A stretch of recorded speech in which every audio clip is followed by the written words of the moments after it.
예, 요한복음 5장 24절 찾으셨으면 아멘. 예, 찾으신 줄 알고 제가 먼저 한번 읽도록 하겠습니다. 내가 진실로 진실로 너희에게 이르노니 내 말을 듣고 또 나 보내신 이를 믿는 자는 영생을 얻었고 심판에 이르지 아니하나니 사망에서 생명으로 옮겼느니라. 아멘.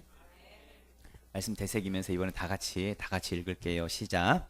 내가 진실로 진실로 너희에게 이르노니 내 말을 듣고 또 나 보내신 이를 믿는 자는 영생을 얻었고 심판에 이르지 아니하나니 사망에서 생명으로 옮겼느니라. 아멘. 예, 우리는 다시 살아난 인생이라는 제목으로 하나님 말씀 같이 나누도록 하겠습니다.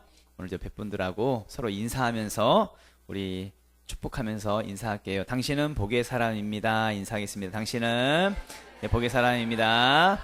예, 잘 오셨습니다. 다시 한 번 더 잘 오셨습니다. 예, 우리 하이파이브 한번 볼까요? 하이파이브. 아싸, 잘 되고 있습니다. 다시 한 번 더 아싸, 잘 되고. 다른 사람하고 아싸, 잘 되고 있습니다. 예, 잘 되고 있습니다.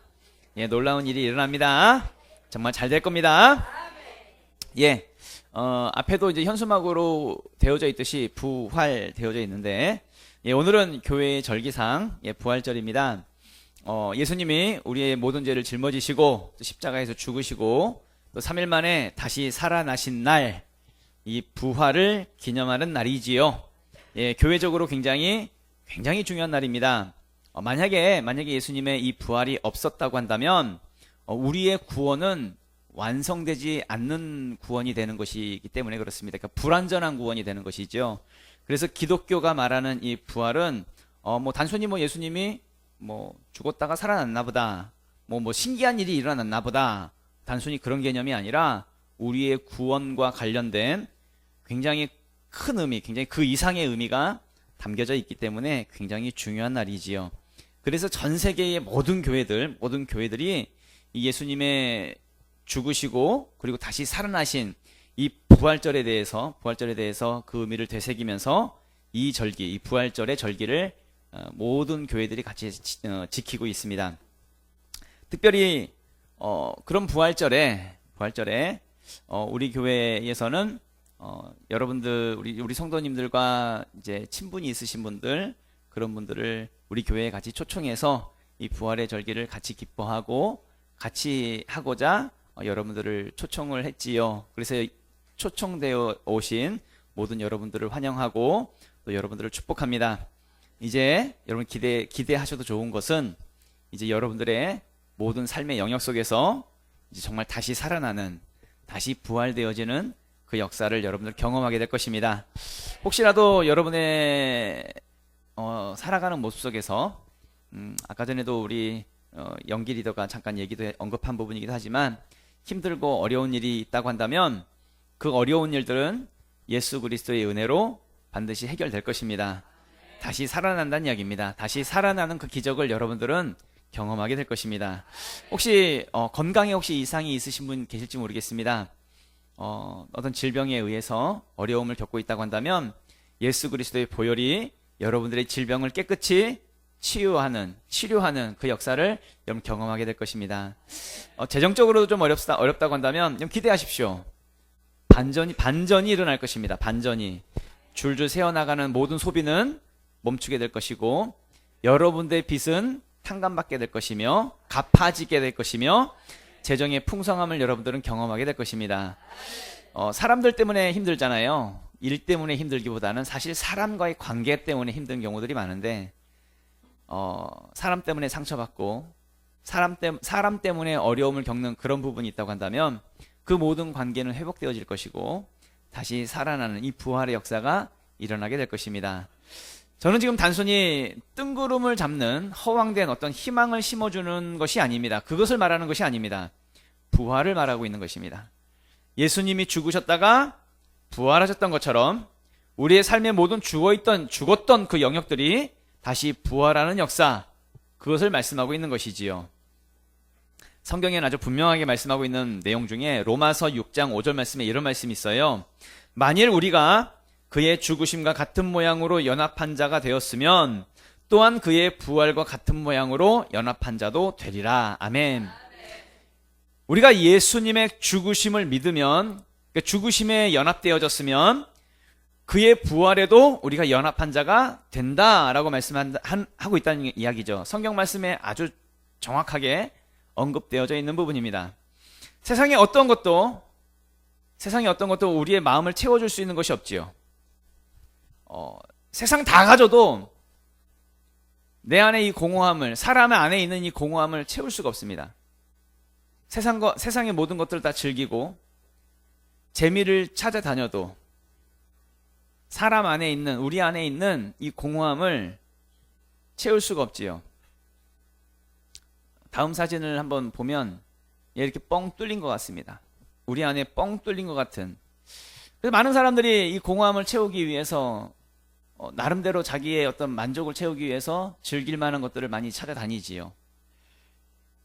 술을 좋아하는 사람들은 뭐 주말마다 이 상록수 또 중앙역, 중앙동 뭐 이런 데 뒷골목을 찾아다니면서 그렇게 자신의 공허함들을 채우려고 하는데, 그런데 같이 만나고 같이 즐기는 순간에는 좋을지 몰라도 끝나고 나오는 그 새벽에 중앙동의 뒷골목, 상록수의 뒷골목에서 나올 때의 그 마음은 아마 공허함은 이루 말할 수가 없을 것입니다. 절대로 무슨 얘기냐면 세상의 그 어떤 것도 우리의 이 공허함을 채워줄 수가 없다는 이야기죠. 혹시 여기 계신 분들 중에 난 가질 만큼 다 가져봤어 라고 말하실 수 있는 분 계십니까?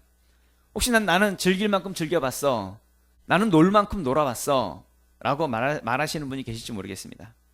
그렇다고 한다면 행복하셨습니까? 정말 만족스럽던가요? 정말 내 안에 이 공허함들이 다 사라지던가요? 라고 할 때에 아마도 그렇지는 않았을 것입니다. 세상에 그 어떤 것도 내 안에 이 공허함을 채울 수 있는 것이 없기 때문에 그렇습니다. 그럼 왜 세상의 것으로는 어떠한 것도 내 안에 이 공허함을 채울 수가 없을까요? 우리는 내 안에 영혼이 있기 때문에 그렇습니다. 나는 영적인 존재이기 때문에 그렇습니다. 우리는 하나님의 형상대로 지음을 받았기 때문에 그렇습니다. 그래서 세상 어떤 것으로도 우리는 만족할 수 없고, 우리는 행복할 수 없고, 우리를 채울 수 있는 것이 세상에 그 어떤 것도 없다는 이야기지요. 결국 우리는 영적인 존재이고 우리 안에 영혼이 있기 때문에 다른 것으로 채워지는 것이 아니라 하나님으로 채워지는 것입니다. 하나님을 믿어야 채워지는 것이고, 하나님이 나에게 와야 진정한 삶의 행복을 경험하면서 살 수 있다는 이야기입니다. 뭐 어떤 사람이 이렇게 말할지 모르겠습니다.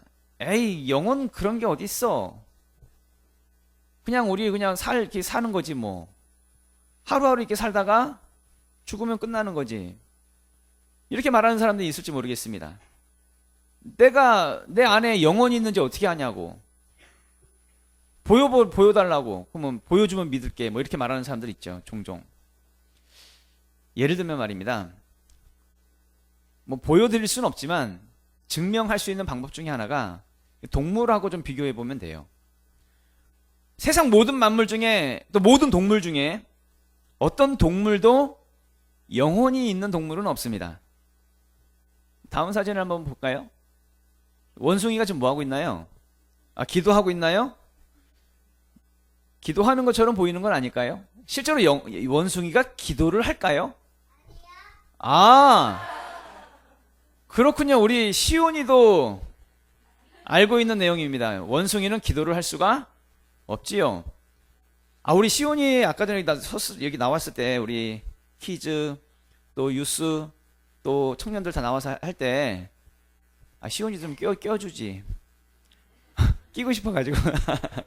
예, 다음에는 우리 시온이도 같이 해요. 네. 예. 만약에 말입니다. 이 동물에게 영혼이 있다고 한다면 이 동물들은 뭘 해야 되냐면 영적인 행위를 해야 돼요. 영혼이 있는 것이 사실이라면. 그러니까 신을 찾는 행위를 해야 합니다. 뭐 기도를 한다든지 신적 대상에게 뭐 빈다든지 아니면 예배를 한다든지 어떤 그런 행위를 해야 되겠지요. 그런데 어떤 동물도 신을 찾지 않습니다. 어떤 영적인 행위를 하지 않습니다. 뭐 우리 시온이도 알듯이 원숭이가 예배하는 거 여러분 보신 적 없으시잖아요. 개가 어떤 신적 대상에게 기도를 하고 밥을 먹는다든지 뭐 그러지 않잖아요. 고양이가 구슬한다든지 주문을 외운다든지 뭐 이런 거 보신 적 있습니까? 보신 적 없잖아요. 당연하지요. 왜 그럴까요? 동물들은 영혼이 없으니까요.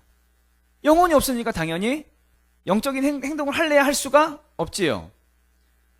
하나님이라고 하는 개념, 신이라고 하는 개념, 영적인 개념을, 그러니까 영혼이 없기 때문에 그 개념조차도 없습니다. 개념조차도 알 수가 없지요. 예를 들어서 제가 원숭이 말을 한다고 칩시다. 제가 원숭이 말을 할 줄 알아서 여기 있는 이 원숭이한테 찾아가서 원숭아 하나님이라고 하는 분은 이런 분이야, 신이라고 하는 분이 계셔 라고 아무리 설명을 해줘도 원숭이는 그 개념조차 이해를 할 수가 없습니다. 개념조차 모른다고요. 왜요? 영혼이 없기 때문에. 영혼이 없어서 신에 대한 개념조차 알 수가 없다고요. 그걸 이해할 수가 없어요. 아무리 설명해줘도 이해 자체가 안 된다고요. 개념이 뭔지를 모르니까. 영혼이 없기 때문에 그렇습니다. 그런데 사람은 그 어떤 누구든지 간에 하나님에 대해서 이야기하면 그 개념을 이해합니다. 하나님이라고 하는 그 신적 대상에 대한 개념을 다 가지고 있기 때문에 그렇습니다. 예를 들어서 하나님은 없어 라고 말을 하는 무신론자가 있다고 칩시다.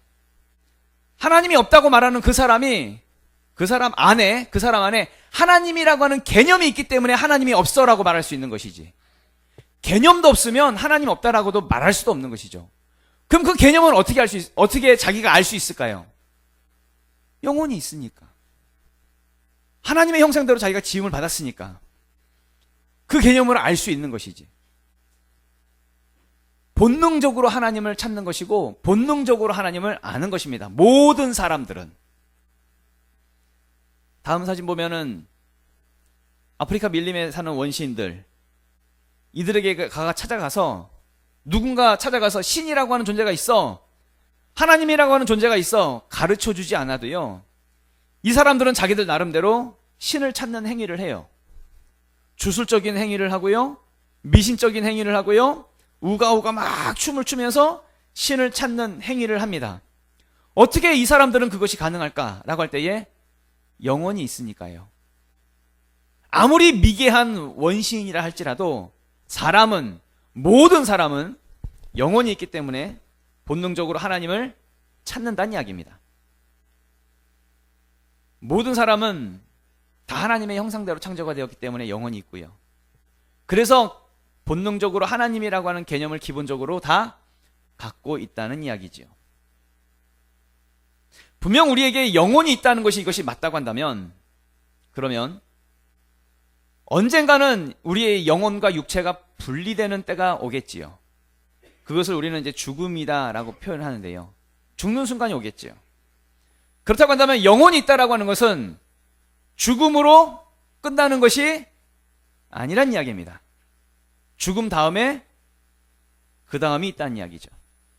그래서 성경 히브리서 9장 27절 말씀 보면은 한 번 죽는 것은 사람에게 정해진 것이요 그 후에는 심판이 있으리니 라고 말씀하고 있다는 얘기입니다. 모든 사람은 반드시 한 번은 죽습니다. 그리고 그 후에 뭐가 있다고 말을 해요? 심판이 있다고. 심판을 통해서 우리가 가는 곳이 결정이 되는 것이다 라고 성경은 말씀하고 있다는 얘기입니다. 그래서 오늘 본문 말씀입니다. 오늘 본문 말씀 읽었던 부분 요한복음 5장 24절 말씀인데요. 내가 진실로 너희에게 이르노니 내 말을 듣고 또 나 보내신 이를 믿는 자는 영생을 얻었고 심판에 이르지 아니하나니 사망에서 생명으로 옮겼느니라. 아멘. 우리에게는 분명 영혼이 있습니다. 영혼이 있고 언젠가는 우리의 영혼이 육체와 분리되는 그 순간, 죽음을 맞이하는 순간이 있을 텐데 그 순간에 우리가 영생을 얻었고 심판에 이르지 아니하나니 사망에서 생명으로 옮겨지게 되어지는 그 방법이 있다라고 말씀을 하고 있다는 이야기죠. 그 방법이 뭐예요? 예수 그리스도를 믿는 것. 예수 그리스도를 내 안에 영접하고 내 안에 모셔드리고 믿는 것. 그럴 때에 우리는 영생을 얻을 수 있는 것이고, 우리는 심판에 이르지 않는 것이고, 우리는 사망에서 생명으로 옮겨지는 우리의 모습이 될 수 있다는 이야기입니다. 그렇게 예수님을 통해서 우리의 삶이 새롭게 되어지는, 부활되어지는 그 역사를 우리는 경험해야지요. 죽어서도 경험해야 되지만 이 땅에 살아가면서도 부활의 삶을 경험하는 우리가 될 수 있길 예수의 이름으로 축원합니다. 영화를, 단편 영화인데 영화를 잠깐 한 편 보려고 해요. 짧은 건데 체코에서 만든 영화예요. 더 모스트라고 하는 영화인데 다리라고 하는 뜻이라고 하면 다리. 그러니까 그 뭐죠? 차들이 혹은 사람이 강을 건널 때 뭐 건너는 다리를 말하는데, 하나님께서 우리를 살리시기 위해서 자기 아들 예수 그리스도를 십자가에 죽이실 수밖에 없는 그 내용을 어떤 표현한 그런 부분들에 대한 영화입니다. 한번 영화의 앞부분이긴 한데, 짧은 부분이긴 한데 한번 먼저 보도록 하겠습니다.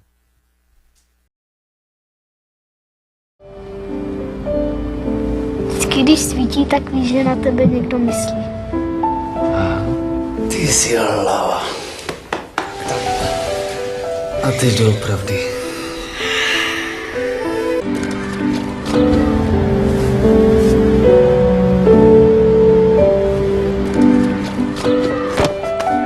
Víš co? Bychom museli zrušit velice.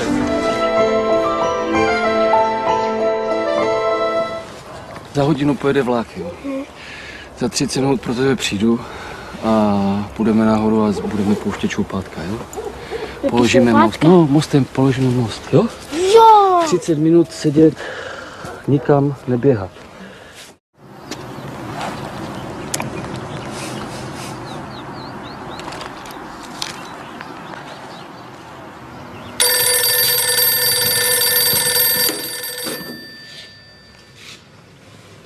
Jo, jasně.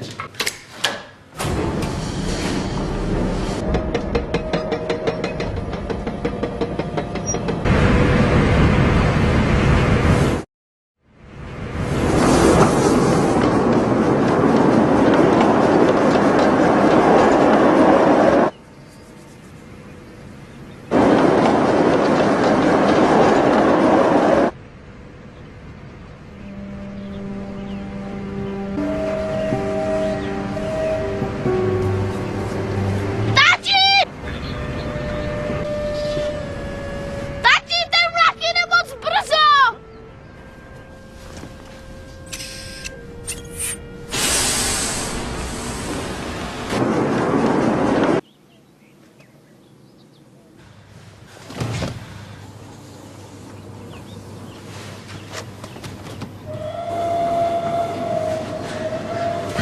Láďo! Láďo! Láďo!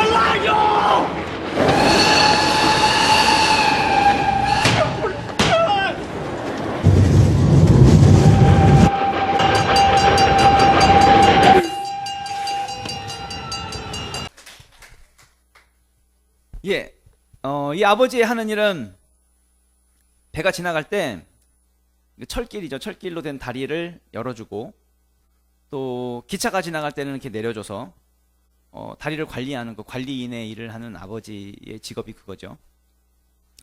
하루는 이제 아들하고 같이 일하는 곳으로 데려왔는데, 아들을 마침 이제 배가 지나간다라고 하는 전화를 받고 다리를 이제 올렸습니다.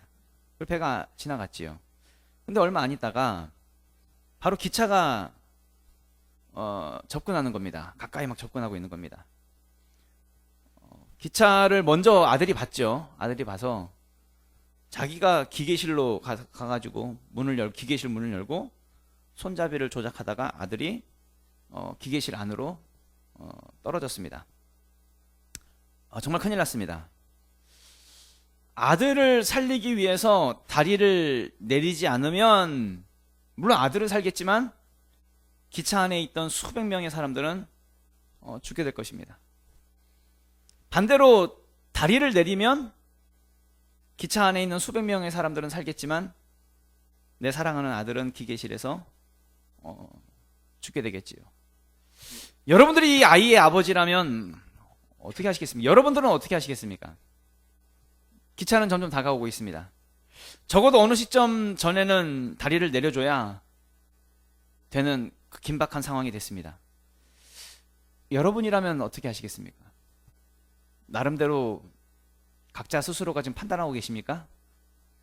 난 절대로 못 내려 이렇게 생각하시는 분 계십니까? 이제 이 영화의 이제 후반부를 그럼 이어서 한번 보도록 하겠습니다.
Dừng lại tại Vô Hình.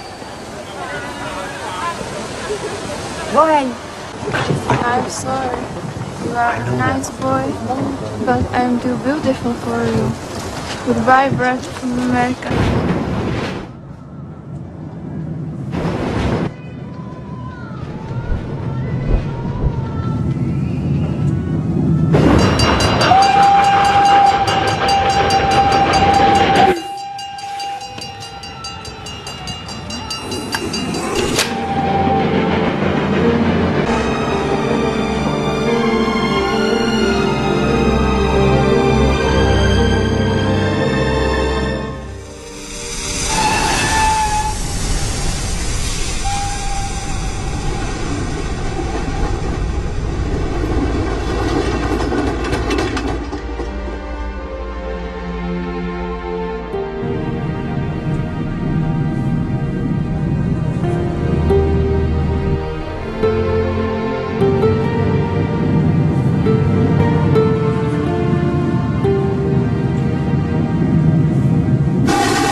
인사하겠습니다.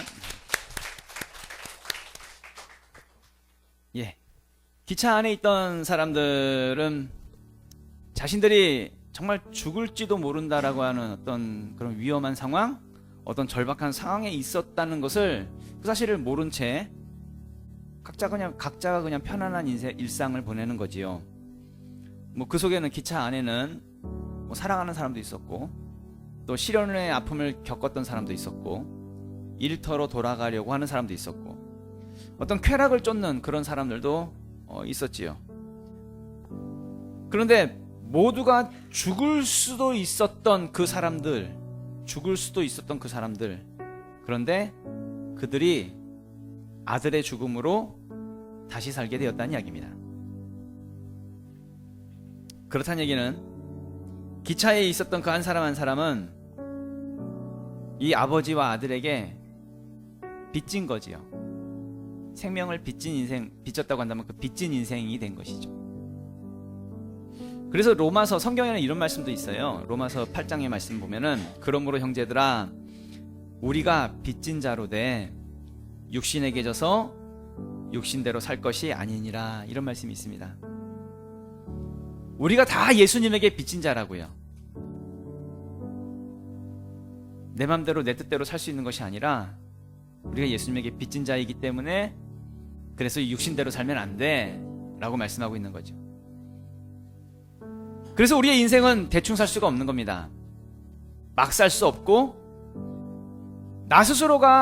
자기 스스로가 나는 불행하다고 여기면서 자기 스스로 비관하면서 우린 그렇게 살 수 없다는 얘기입니다.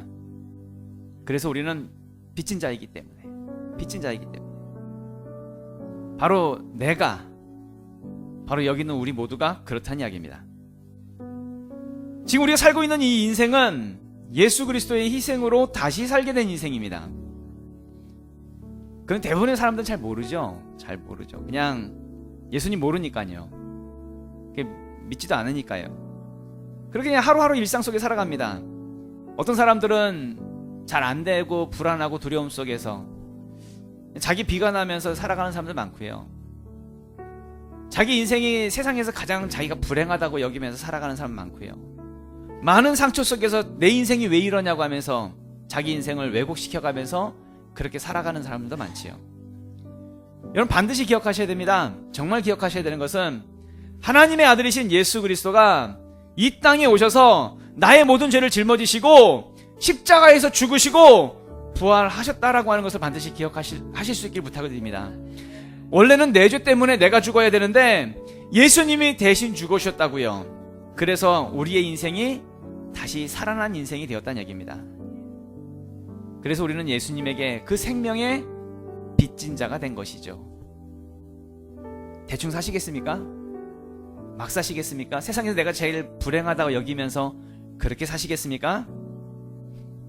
그럴 수 없습니다. 왜냐하면 예수님이 대신 죽어주셨거든요. 그래서 우리의 인생은 더 가치 있는 인생이 되어야 하고, 우리의 삶은 더 의미 있는 인생, 더 의미 있는 삶을 살아야 한다는 이야기입니다.